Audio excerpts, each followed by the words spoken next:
So that's chapter 1. Chapter 2 is going to take that information and render it into an order of march for war, and also lay out the camp. The Lord spake unto Moses, unto Aaron, saying, Every man of the children of Israel shall pitch by his own standard, with the ensign of their father's house, far off about the tabernacle of the congregation shall they pitch. What is not widely known is that every one of the 12 tribes had an ensign, a banner, a symbol, and that symbol was suggestive of one of the signs of what the Hebrews call the Mazzaroth. The Gentile label for the Mazzaroth is the zodiac.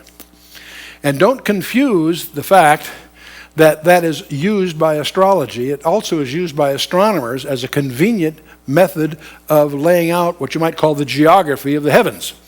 So when you speak of these constellations, obviously, because we're in a pagan world, we tend to use the labels from the Temple of Dendera, which is an ancient Egyptian place where these things are recorded, what we call the signs of the zodiac. They're not 12, there's actually 48, for each one has 3 deacons and so on. But the point is, those arrangements of stars are universal in all cultures. They have different legends and labels for them. The Hebrews, however, and we believe this was the original labels of them, account God's plan of redemption from the virgin birth that we call Virgo all the way to Leo the Lion. And it's astonishing to get into this. I'm not going to take the time here to get into this, but it's an interesting study, and we have briefings on it if you like. But the point is, each of the 12 tribes has a celestial ensign, and 4 of those are going to be very prominent for us here shortly. The Lord speaking to Moses said unto him, Every man of the children of Israel shall pitch by his own standard. In other words, every house, Judah, Levi, whatever, had a standard, with the ensign of their father's house. Far off about the tabernacle of the congregation shall they pitch. On the east side, toward the rising of the sun, shall the standard of the camp of Judah pitch. Don't confuse that with the tribe of Judah. The camp of Judah is a grouping of 3 tribes, as you'll see in a minute. They have the standard of the camp of Judah pitched throughout their armies. And Nashon, the son of Amminadab, shall be the captain of the children of Judah. And his host, and those that were numbered of them, were 14,600. Those that do pitch next to him shall be the tribe of Issachar. And Nathaniel, the son of Zuar, shall be the captain of the children of Issachar, and his host, and those that were numbered thereof, were 54,400. And then the tribe of Zebulun, and Eliab the son of Helon shall be the captain of the children of Zebulun. And his host, those that were numbered thereof, were 57,400. So all that were numbered in the camp of Judah, that's those 3 tribes we just mentioned, were 100,000, 4,000, 6,400 throughout their armies. These shall first set forth. So this group, which is the largest of the bunch, by the way, is the first one in the order of march. If they're marching, these are the ones that go first. And these are the 3. Judah, Issachar, and Zebulun together make up the camp of Judah. Many people miss this if you come to the temptation, just skim through these chapters and numbers. It's tempting just to zip through it and go on. You'll miss some things that I'm going to try to highlight as we go here. Let's go on the south side now. We've gone on the east side. We're moving out of the south side. On the south side shall be the standard of the camp of Reuben, according to their armies. And the captain of the children of Reuben shall be Elizur, the son of Shedir, and his host, and those that were numbered thereof were 46,500. And those which pitch by him shall be the tribe of Simeon. The captain of the children of Simeon shall be Shalumiel, the son of Zurishaddai. And his host, and those that were numbered of them, were 50 and 9,300. Then the tribe of Gad. The captain of the sons of Gad shall be Eliasaph, the son of Ruel, and his host, and those that were numbered of them, 40 and 5,650. All that were numbered in the camp of Reuben were 100,050, 1,450 throughout their armies, and they shall set forth in the second rank. So this is the second camp, the camp of Reuben. They're on the south side. When they camp, they're on the south side of the tabernacle. They are second in the line of march, Reuben, Simeon, and Gad.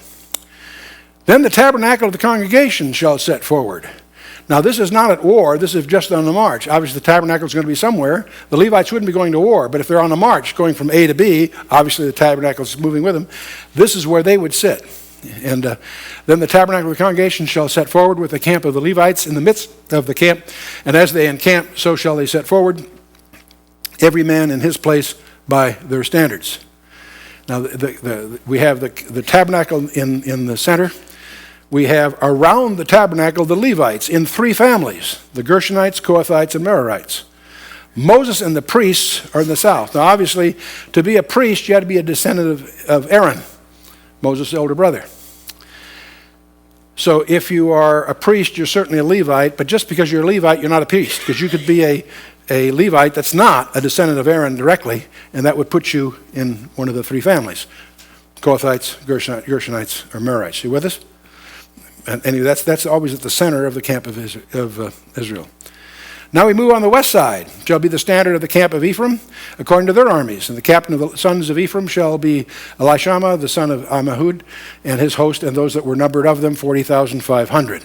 And by him shall be the tribe of Manasseh. And the captain of the children of Manasseh shall be Gamaliel, the son of Pedazur, and his host, and those that were numbered of them, 32,200.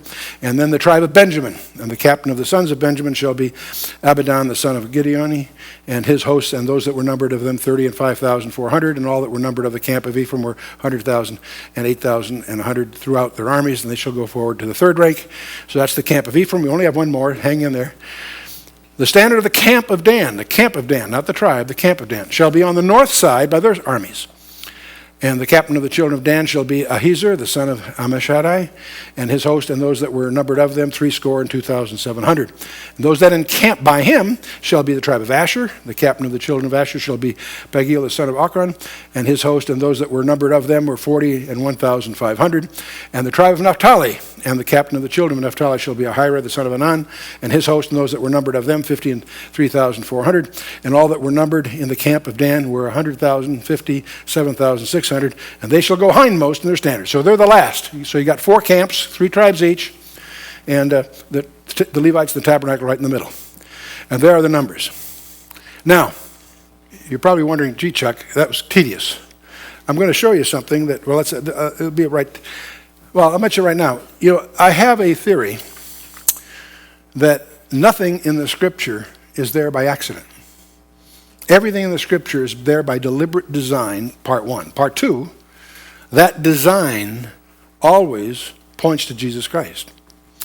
And one of the fun games you can play when you're in a small group of people that are serious about their Bible is try to find something that violates that presumption. And you say, Chuck, here's a great one. I got all these numbers. What's that got to do with anything? I mean, you know, by now you're drowning in numbers. What do I do with those? I'll point out to you that God always rewards the diligent. So we'll look at something here shortly.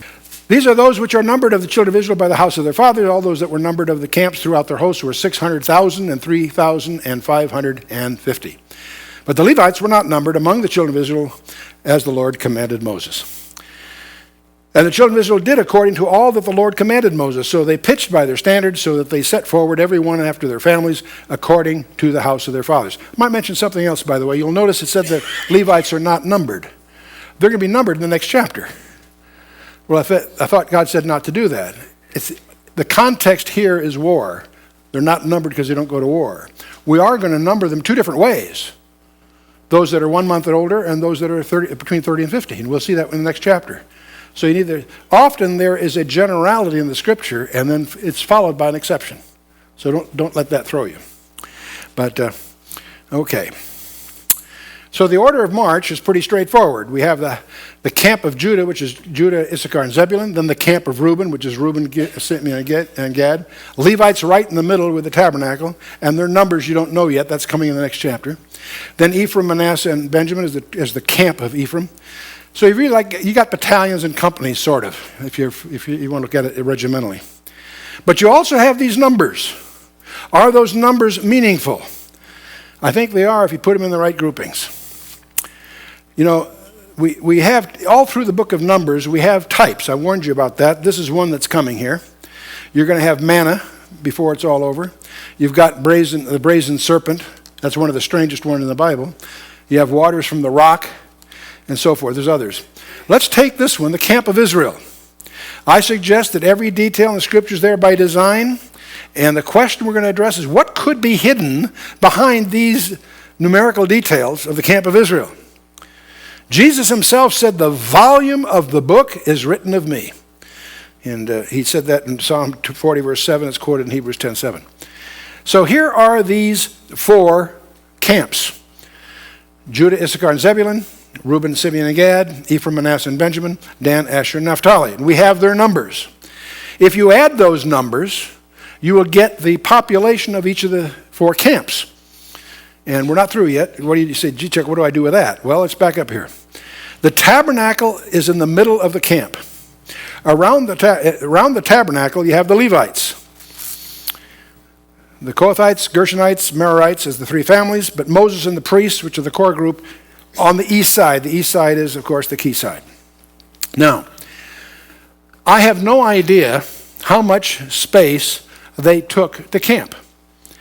We'll learn later that there's about 22,000 of them that are more than a month old. So, now, if you take that number plus their wives and families and whatever, that you have 2 or 3 times that, whatever. That number of people is not a small place, right? But that is the camp of the Levites. And they're the reference point for the rest of the camp. Now, you're going to need to follow me here. You've got to pretend you're Jewish. You do understand how hard the rabbis try to keep what they believe the law is saying. We often accuse them of splitting hairs, but they try very hard to do what it literally says. We could learn some lessons from them, perhaps. The camp of Judah was instructed to camp east of the Levites. That sounds simple, but it's not. The camp of Reuben was instructed to camp south of the Levites. Well, no problem. This, if you're going to be strictly obedient to the instructions of the Torah, that denies you the opportunity to camp southeast of the tabernacle, of the Levites. Because if you're southeast, you're not east or south. You're in between. And only the cardinal directions are ordained for the camping. So you have to figure out how wide the Levites are camping and stay within that range if you're going to stay east of the Levites. Do you follow me? Now, and your length then you take proportional to whatever you need for population. So here are the Levites. The camp of Judah is on the east side. Their symbol is the lion, incidentally, the lion of the tribe of Judah. And so they can camp as wide as the Levites have staked out for themselves. Whatever that is, they can, as long as they're east of that, they're obedient. The same thing, likewise, Reuben. His symbol was the man, incidentally. So there again, they can camp as wide as the Levites have staked out, no wider, and they take whatever depth they need for their people. If somebody tries to camp between these two, he's neither east nor south. That's verboten. So likewise, okay, we have these 4 zones, southeast, southwest, northwest, northeast, that would be in effect prohibited. Ephraim is on the west side. His symbol was the ox, the symbol of service. And then we have on the north side the tribe of Dan, which ultimately became the eagle, was the symbol of the tribe of Dan. And we have the 4 camps of Israel. Now we add to this the fact that we know what the populations are. We don't know their absolute populations, but we have relative figures. In other words, whatever the number going to war, I think would be reasonably statistically indicative of what the total population is. We have about 186,000 in Judah, 151,000 in Reuben, the camp of Reuben, and we have about 108,000 in the camp of Ephraim, and about 157 in the camp of Dan. So what we're going to do right now is we're going to embark on a magical helicopter. Outside, I've got parked a special jet ranger, and this one's a very unusual one because it's also a time machine. So we're all going to, in our mind's eye, get in this helicopter, and as we fly over to Israel, we're going to crank it back about, 4,000 years? And 3,000 some. And we're going to approach the camp of Israel from the east side. And as we approach the camp of Israel, we'll see, of course, right in the center of it, the tabernacle and the Levites. But as we begin to appreciate, this is basically a sketch of the camp of Israel made to scale. I'm using the tribe of the area of the Levites as my unit, and whatever that is, the length, the proportions of the arms will be proportional to the populations. The largest one is to the east, 186,000 units, say.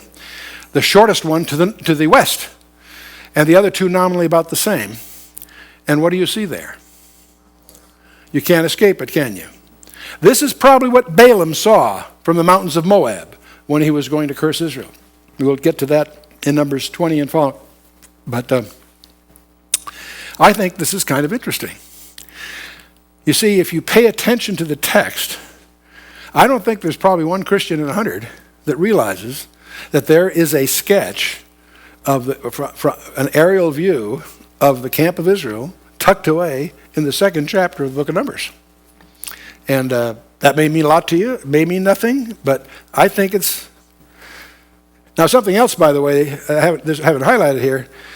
The four labels on those four camps are the ox, the man, the eagle, and the lion, which are the same faces that you see on the cherubim around the throne of God. Whether you're in Isaiah 6, or Ezekiel 1, or Ezekiel 10, or in Revelation 4, 5, whatever. The cherubim, the seraphim, call them what you like. Those same four letters. And it's interesting that those same four symbols typify the four Gospels. Matthew presented Jesus Christ as the Lion of the tribe of Judah. He was Jewish. Luke was a Gentile doctor. He presented him as the Son of Man. He emphasized his humanity. Mark's the only one of the three that does not put a genealogy in because he's presenting him as the source of service. And you don't care about the pedigree of a servant.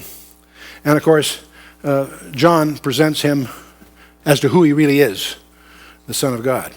But so those are common labels for those four Gospels. I think there's something far more fundamental going on here.